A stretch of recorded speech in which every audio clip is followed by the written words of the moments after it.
Hello once again, everybody. Tonight we're going to take a look at the second deluxe class toy in the new War for Cybertron Siege line, and the first of the Weaponizer subgroup. It's the Autobot Cog. And just like with our look at Sideswipe, we're going to go ahead and take a look at Cog's packaging, get a good look at his instructions, which are nice and detailed, and then break down the Cog figure himself, see everything this toy can do.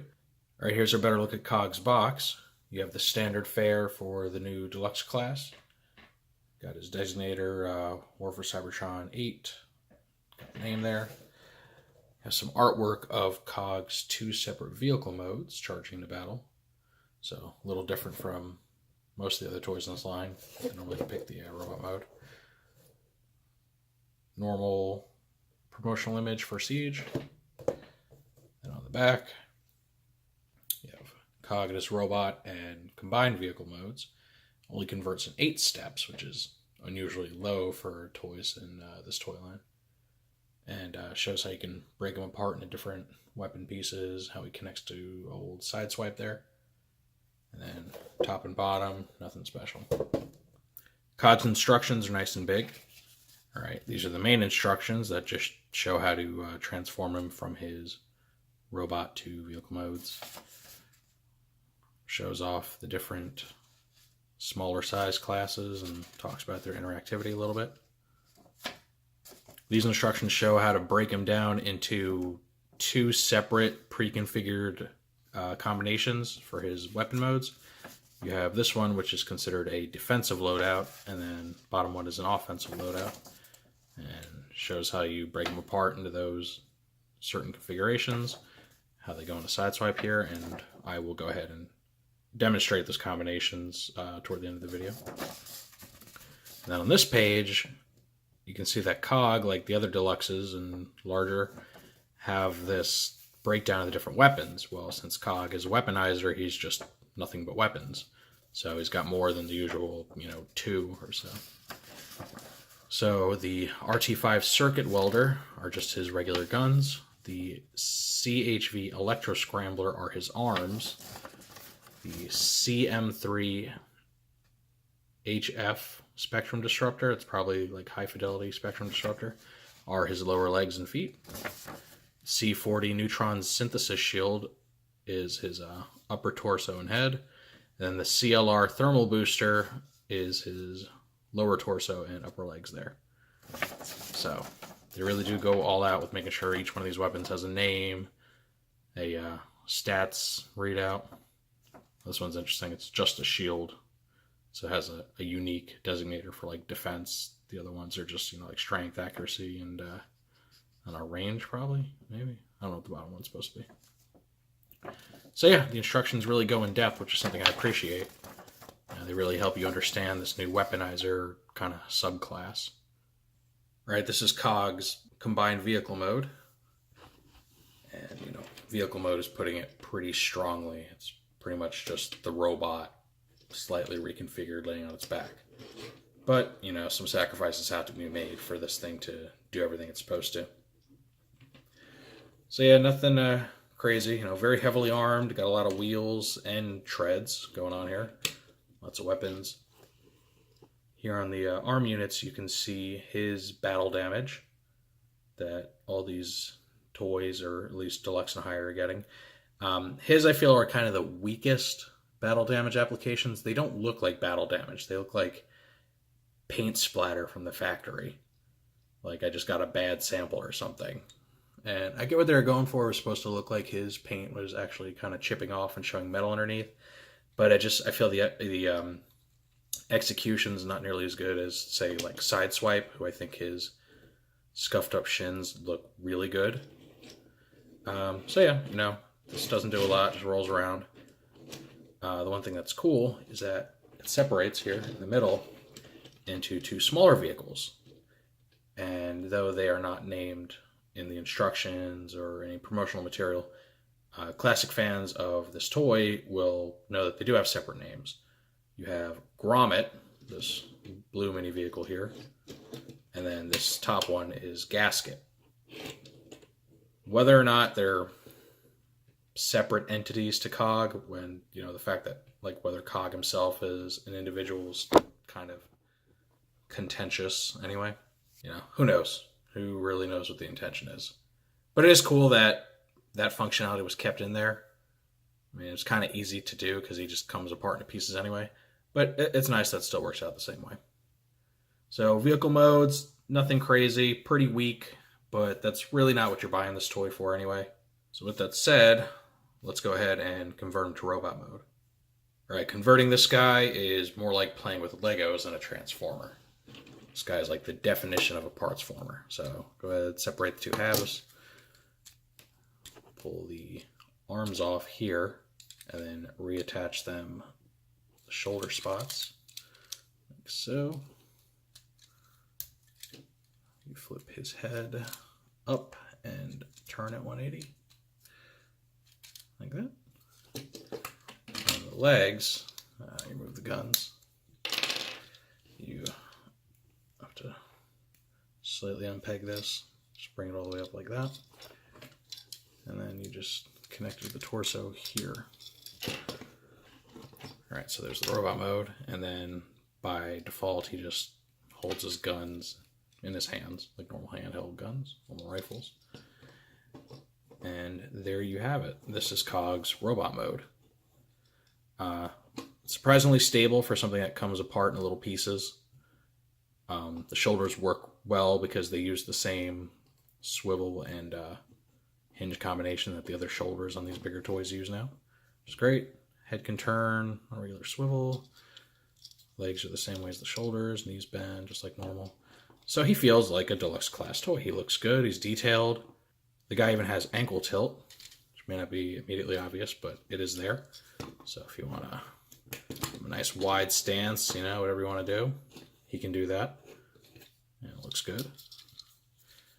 So yeah, the robot mode is very strong for, you know, a really obscure character who had a pretty blocky brick of a toy. I'm really pleased with how he turned out. One weakness I've noticed is with his rifles. There's just the way their 5mm pegs are made.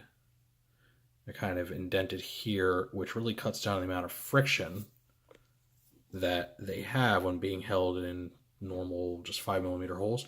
So they're held very loosely, right? They have a lot of give, and they're very prone to just kind of drooping with gravity. And depending on which 5mm holes you're placing them in, whether on this toy or other figures, they can become ridiculously loose, like almost useless. So it seems to be a big design flaw with these that would have been remedied just by not cutting down on the surface area of these pegs and having a little more friction with them. So it's a shame. You know, they do fit pretty well into here, which is nice. One thing worth pointing out is a lot of Cog's 5mm holes are actually hexagons as opposed to full circles, which do seem to help a little bit with keeping those in more tightly than his fist holes, which are just round. So, you know, do what you gotta do. Maybe mount them on his forearms if you're tired of them flopping around. But pretty minor grievance. They don't seem to be so loose that I can't pose him in pretty much any way I want to. Take a look at his backside here, and looks surprisingly filled out. Got a big gap right there in the upper back between the shoulders, but not too bad. He could definitely look worse. A little hollow back here, but yeah, he works. I think for a toy that does as many things as he's supposed to do, you know, the compromises aren't too great. Oh yeah, he's got this hinge on these little like forearm panels or guns or whatever that move around. I guess to aid in like custom creations because they're not really used for anything in the instructions. As you may or may not know, Cog was originally the drone partner of the Fortress Maximus toy back in Generation 1. And this toy, even though it's released 2 toy lines apart from Fortress Maximus, can still serve that function if you have, you know, the Titan's Return Fort Max toy. And he looks really good doing it. Let's go ahead. I'm going mobile with this. Kind of bring them up together. You can see these two together, which is nice. So there's the lighting off being this high up. The colors aren't an exact match. I mean, the silver, silver, they're very pretty much identical. The blues don't line up completely. Cogs are a little bit more saturated looking. The reds are much closer to actual red than the more maroonish color that Fort Max has. So he's not an exact match, but he is close enough to where he does work well with Fortress Maximus. So if you like having nice, intricate setups on your collection, like having your Titans in their city mode, Cog will look just perfect, cruising along the ramps and pathways on Fort Max's city mode. And it really just is a great way for Hasbro to throw a bone to people that went in on the Titans when they were released in their, more recent forms. Trypticon already got his buddy Full Tilt that came with him, and then Full Tilt's Titan Master is even based on Wipeout, who was a fiction-only partner for Trypticon. But additionally, he's going to be getting his other drone component called Brunt in the following waves. And while the original Brunt toy was nothing but a tank that didn't have a robot mode, this new one will have a robot mode. So they're really up in the ante there. Additionally, Deluxe Wave 2 is going to see Six Gun, who was one of Metroplex's little buddies. So you'll be able to have a more complete Metroplex too. So I love the fan service that comes into this. It's a way for them to introduce a new gimmick, recycle some characters that haven't been done in a long time, but people would like to see, and I'm very thankful for it. Something that they didn't have to do, but it was really cool that, John Warden and those guys were really being creative with how they could bring some of these figures, that a lot of fans felt were missing from the new releases. And because the City Bots already have so much sculpted detail on their surfaces compared to smaller Transformer toys, they blend in pretty well together. Siege is known for having this really detailed, really gritty look to the toys, lots of lines and bumps and everything. So they mesh, better with the Titans than they might other figures from past lines that are, typically smoother in appearance.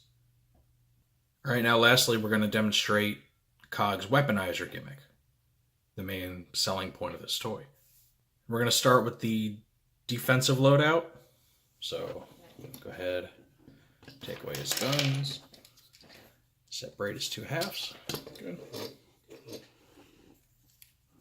I'm going to turn his head around, put it back in as if you're going back to vehicle mode, separate these. So there's something new. You're going to pull his legs off, just like that.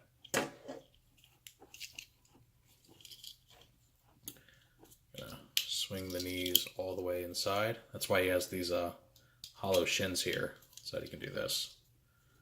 So I got these. And then you are going to take his arms here.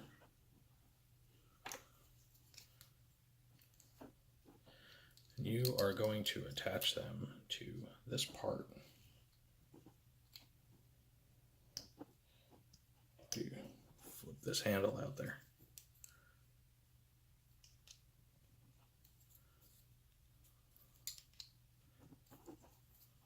Creates this kind of a backpack, shoulder-mounted cannon thing.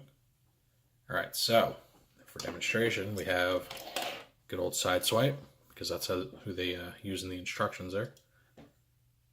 So for each one of these little tread foot piece things, you're going to attach to the bottom of the side swipe's feet. Give them a little height boost there. Not sure what the real functionality of these are, other than making them taller, but the shield bit you're going to attach to his shoulder. You actually have to raise Cog's head up a little bit. It goes all the way down. It won't fit on Sideswipe's shoulder. Then kind of push it back down as far as it'll reasonably go. All right. And then you got a little backpack bit here. You plug in the, plug in the Sideswipe's hole in the middle of his back, like so. Straighten these out a little bit, make them look nice. All right, and then the instructions have you plug Cog's guns into Sideswipe's forearms. And still pretty loose. Not too bad. They stay in place as long as you don't mess with them too much. Alright, and there you have Sideswipe in the defensive loadout. So you see he's got some pretty decent weapons going on. Shoulder cannons, arm rifles, cannons, I don't know. And a big old shield right there. So this does give him a pretty decent balance of weaponry and defense. Alright, now we're going to go ahead and switch to the offensive loadout. So let's remove everything off Sideswipe here. Alright, now the instructions have you transforming him to this configuration from his robot mode. But I'm a big boy, and I don't need instructions. So we're just going to do it directly from this mode. So first thing to do is put Cog's legs back in a more standard configuration. Attach them the wrong way. Like so. Put it back like that. All right, set these aside for a moment. Take the upper body piece, make sure Cog's head is flipped back up, but still backwards. And you're gonna fold these pieces like this and flip this handle out. Now this becomes like a weapon. Like that. It's supposed to be gun barrels, I guess. All right, so bring Sideswipe back over here. We are going to plug the entirety of Cog's lower body into Sideswipe's back. Now, my lord, this handle is annoying. Make sure you put it at the right angle, otherwise it'll try to flip back in on you. Alright, so you got that. Bring these down to where they're pointing forward. Alright, just like that. And you are going to take Cog's arms, plug them into the bottoms of his feet to make these really big shoulder-mounted cannons. Reminds me of Armada Overload with Optimus Prime. Giant honking cannons on his shoulders.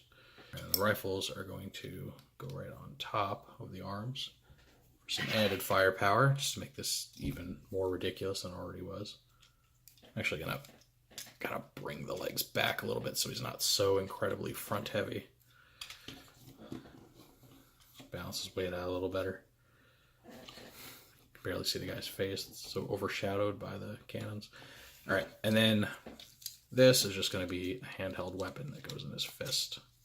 Like so. It's a little heavy, but luckily Sideswipe's arm joints, at least on my copy, are nice and tight, so not really an issue there. And here you go. This is the offensive loadout. You can see they kind of scrapped the shielding and just went straight for all-out weapons. Everything goes into becoming a weapon for him, so much more dangerous looking. Kind of an all-out assault mode. So yeah, honestly I prefer the defensive one. I think it utilizes the parts a little better. But this is good too. If you want Sideswipe to look as dangerous as possible, now you can do that. And that completes our look at Cog, the newest deluxe class toy, number 8 in the series. I absolutely love this toy. It does everything the other deluxes can do. You know, has all the hard points for fire blast accessories, 5mm ports, and all same general places. Is itself weapons and accessories that attaches to, you know, the other figures. But, you know, no matter what, all of his modes look good. His vehicle modes are probably the weakest out of everything, but Cog's never had a very coherent looking vehicle mode. You know, it wasn't ever meant to look like anything more than just weapons on wheels, so he pulled it off. I always get excited when obscure characters that either don't receive many toys or even better, have never received a toy before. Cases like, you know, Nautica. When they get a new release, I just get a lot of satisfaction out of that. As much as I love having improvements on the common core of characters, you know, the Optimuses and the Starscreams and all that, it does get a little old collecting the same guys over and over with some, you know, design tweaks here and there. This was one I think nobody really saw coming before it first got revealed. You know, turning the old partners of the Titans, which were really just accessories to these bigger toys, into fully realized figures and characters. Whether or not they have sentience in the new fiction that centers around War for Cybertron, I don't know for sure. But, sentient or not, they look like they could be. They're not these blocky, hideous messes that look like more of an afterthought than anything. So Cogs got me really excited for what's coming up next. We've already seen renders for Six Shot and Brunt. I can't wait to see if there's anything else coming down the pike. I'm holding out hope that we might get a redeco of this guy down the line as Grand Maximus's Cog to go with the one that was put out by Takara. Kind of a long shot, but it would be a really easy, cheap redeco. Maybe they'll release it under, the new Select series they have for Generations. Or they might just make him a later wave redeco. Who knows? Can't hurt, right? We do have yet to see word on a partner for Scorponok, but we also don't have a new, Titan-class Scorponok toy, so that may or may not happen in this line. Who knows? Or, one of the sequels to it. But anyway, this toy should be becoming more widely available now. It's early January. It's actually January 1st, so, Happy New Year. But he should start reaching saturation in the Targets and Walmarts here pretty soon. So definitely pick him up. He's a lot of fun. He has a lot of backwards compatibility with older toys. As long as they have a 5mm port, he can connect to them. Maybe not as well as the new toys, but you can still get some fun out of them. If you have Fortress Maximus, this guy's a must-have if you really want the complete package. So yeah, very highly recommended. He's something different. If you're tired of the same old characters over and over again, he's going to be perfect for you. But what do you think of the toy? Let me know down in the comments section below. If you liked the review, go ahead and give it a thumbs up. If you want to see more reviews like it or discussion videos for Transformers, be sure to hit the subscribe button and hit the notification bell so you can be sure to be informed whenever I put out a new video. And with all that said, I will see you all next time. Happy New Year.